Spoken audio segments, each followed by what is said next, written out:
Good evening, everybody. I'm Pierre Roberge, the Daily Trader. It is February 16th, and we are going to take a look at Palantir stock from a technical analysis perspective. My goal in doing these videos is to help you understand how you can use technical analysis to make better trading and investing decisions.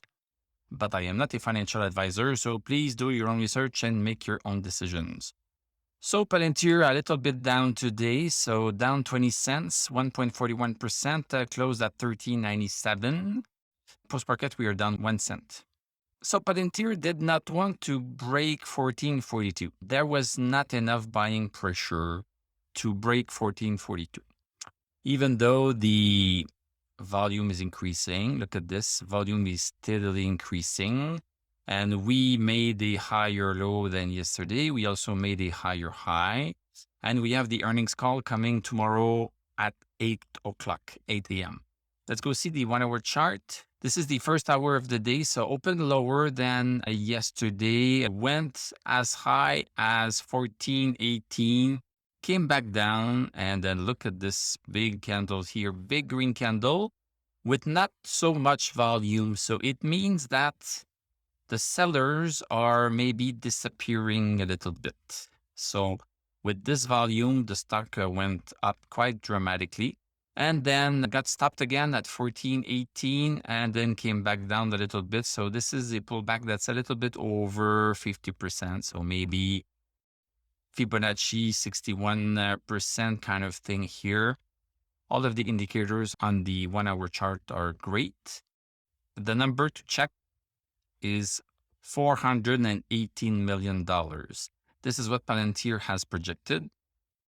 Let's take a look at their Q3 report. So here we have for Q4 2021. This is what we are going to see tomorrow. 418 million in revenue, adjusted operating margins of 22%. So 418 is the magic number to take a look at. If you see more than 418, significantly more, maybe this is going to give a nice jolt of power to the stock. Of course, there are other numbers that might be influencing the thing, but the first thing I want to look at is this revenue number.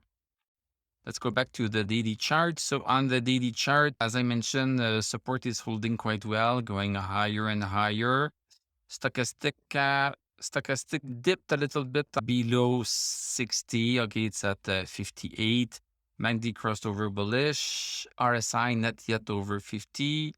And the MI is still not there. So I think this is going to be played tomorrow.